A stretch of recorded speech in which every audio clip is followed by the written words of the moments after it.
אקורד ראשון שנתחיל איתו הוא אקורד D. אצבע ראשונה, מיתר שלישי, שריג שני. אצבע שנייה, שריג שני, מיתר ראשון.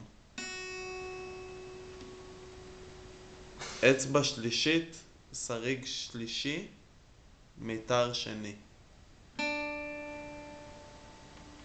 ביחד אנחנו פורטים מהמיתר הרביעי ולמטה, ויצא לנו ככה.